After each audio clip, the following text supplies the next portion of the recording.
सबसे पहले इस महापड़ाव किसान मजदूर महापड़ाव के आयोजकों को मैं अपने संगठन क्रांतिकारी मजदूर मोर्चा की ओर से क्रांतिकारी अभिनंदन लाल सलाम पेश करता हूं। साथ ही जो किसान मजदूर इस महापड़ाव में शिरकत कर रहे हैं, उन्हें भी मैं अपने संगठन की तरफ से क्रांतिकारी अभिवादन लाल सलाम पेश करता हूं।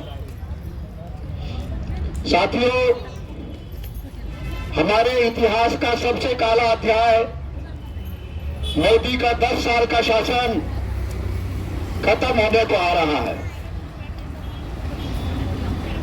इस कुशासन के खिलाफ दो बहुत शानदार, बहुत यादगार आंदोलन हुए हैं। पहला आंदोलन था नागरिकता कानूनों के खिलाफ। समाज के उस भाग ने जिससे समाज बहुत कम उम्मीद करता था, मुस्लिम महिलाओं ने नेतृत्व देके एक बहुत शानदार आंदोलन देश में खड़ा किया था और नागरिकता कानूनों पे जो हमला ये सरकार करने वाली थी, उसके कदम उसको पीछे खींचने पड़े थे। उस आंदोलन के बारे में अगर अदालतों की सारी टिप्पणियां आप पढ़े तो समझ में आ जाएगा कि उस आंदोलन को खत्म करने के लिए शासन ने दंगों की साजिश रची थी। दिल्ली में भयानक दंगे हुए थे, उसमें अदालतों की टिप्पणियों से ही जाहिर हो जाता है कि जो दंगों को भड़काने वाले थे, जो दंगों को कराने वाले थे, उनको शासन का संरक्षण मिला हुआ था और बेकसूर लोग जेल में हैं। दूसरा शानदार आंदोलन हुआ था किसानों का आंदोलन। आप याद कीजिए कौन सी चाल इन्होंने, मोदी सरकार ने किसान आंदोलन को बदनाम करने के लिए नहीं चली थी। उनको खालिस्तानी बोला गया, हरियाणा और पंजाब के किसानों को लड़ाने की साजिश की गई थी। आप लोग याद कीजिए, और हरियाणा के और पंजाब के किसानों ने उसके उत्तर में बहुत जबरदस्त एक संदेश दिया था कि आप हमें तोड़ नहीं पाएंगे। आप याद कीजिए, हम उस आंदोलन से जुड़े हुए थे। सिंधु बॉर्डर पे एक व्यक्ति को पकड़ा गया था किसानों द्वारा, उसके थैले से खालिस्तान का झंडा और खालिस्तान के बैनर मिले थे, जिसको कि पकड़ के किसानों ने पुलिस के हवाले किया। उसके बाद क्या हुआ अभी तक मालूम नहीं। ये फासिस्ट सरकार है, इसको फांसीवादी इसीलिए बोला जाता है कि जब किसी आंदोलन को वैधानिक तरीके से, कायदे कानून के तरीके से नहीं झुकाया जा सकता, पीछे नहीं ढकेला जा सकता, तो ये कोई भी हथकंडा अपनाने को तैयार रहते हैं। लेकिन किसानों का संयुक्त किसान मोर्चे के नेतृत्व को क्रांतिकारी अभिवादन लाल सलाम देना चाहिए। उसके वो हकदार हैं कि उन्होंने सारी चालें इस सरकार की फेल की और 13 महीने के शानदार आंदोलन के बाद मोदी खुद, जो बहुत 56 इंची की शेखी मारते हैं, उनको खुद टेलीविजन पे आके बोलना पड़ा कि साथियों, मेरी तपस्या में कोई कमी रह गई थी, मैं गलती मान रहा हूं, मैं अपने 4 कानून, काले कानून वापस ले रहा हूं। और किसान उस चाल में आ गए थे, उसमें भी उसकी चालाकी थी, धूर्तता थी, ये वो नहीं समझ पाए थे और किसानों ने अपना आंदोलन उन पे भरोसा करके, लिखित कागज पे भरोसा किया गया था, वापस ले लिया था। उसकी एक भी बात को माना नहीं गया। मिनिमम सपोर्ट प्राइस के लिए कमेटी बनेगी, किसानों को शामिल किया जाएगा। उस कमेटी में वही किसान आए जो सरकारी किसान थे, जो किसान आंदोलन के टाइम में सरकार के बाजू में खड़े रहते थे, जो बोलते थे 4 कृषि कानून तो बहुत अच्छे कानून हैं। खाद पे चर्चा होती थी, चाय पे चर्चा होती थी, लेकिन संयुक्त किसान मोर्चे के किसानों को उसमें जगह नहीं मिली। जो शहीद किसान हैं हुए थे उनको कोई मुआवजा इस सरकार ने नहीं दिया। कुछ राज्य सरकारों ने दिया, लेकिन केंद्र सरकार ने किसी भी तरीके का मुआवजा उनको नहीं दिया। उनको शहीद का दर्जा नहीं मिला।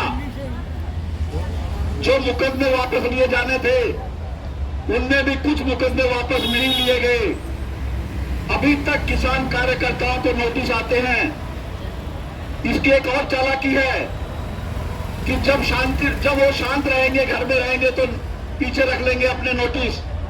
जब वो संघर्ष के रास्ते पे बढ़ेंगे, जब आंदोलन के रास्ते पे बढ़ेंगे तो चुपके से वो नोटिस जारी कर देंगे। वो वादा पूरा नहीं किया।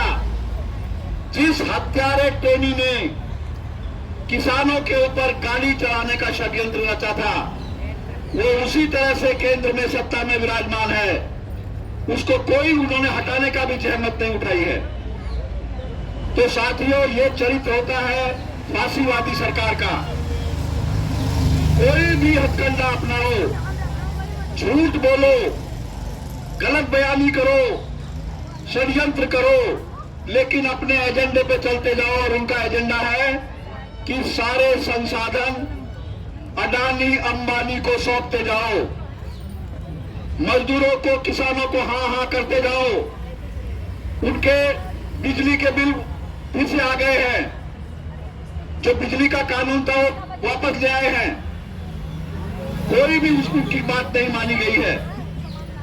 तो फिर से ये आंदोलन किसानों और मजदूरों ने खड़ा किया है। इसका पूरे देश के लोगों ने, मेहनत का सवाब ने इसका साथ देना चाहिए, इसके साथ खड़ा होना चाहिए।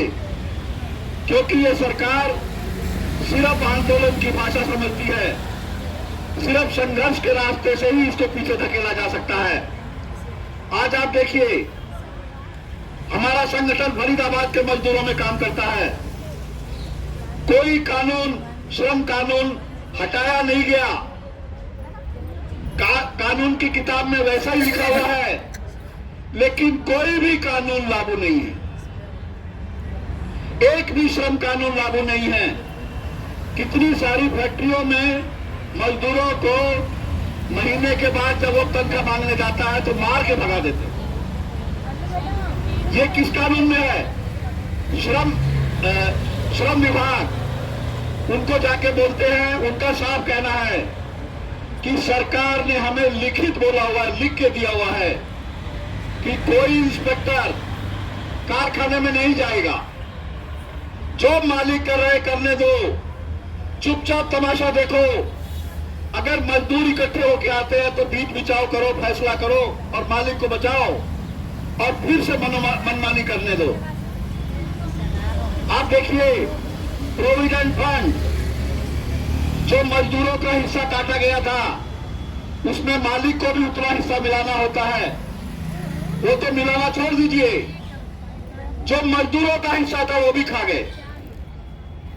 लखानी वहां का बड़ा नाम है, बहुत तुरंत का उद्योगपति रहा है। लखानी मजदूर संघर्ष समिति के साथ हम काम कर रहे हैं। 1,15,00,000 रुपया पिछले दो महीने पहले जब हमने उनके खिलाफ एफआईआर की और श्रम विभाग को एफआईआर करने को लगाया, तब उसने भरा जाके वहां। क्योंकि जो मजदूर का पैसा है वो अगर आपने जमा नहीं किया तो क्रिमिनल ऑफेंस है, अमानत में खयानत। आपको जो मजदूर का पैसा मिला था उसका क्या हुआ? लेकिन आप फिर से जाके मिले कि 1,15,00,000 उसका भी तो जमा कराइए। तो श्रम आयुक्त ने, कमिश्नर ने बोल दिया कि हम उसमें नहीं कर पाएंगे। वो आपराधिक मामला नहीं है, वो सिविल मामला है, और सिविल मामला अनंत काल तक चलता रहेगा। ये हालत है। ईएसआईसी का पैसा खा गए। ईएसआईसी के बारे में भी वही है कि इंस्पेक्टर भर्ती नहीं हो रहे। इंस्पेक्टर को हुक्म है कि आप कहीं नहीं जाएंगे, आप अपने दफ्तर में बैठिए, जो मालिक कर रहे करने दो। जब किसी मजदूर की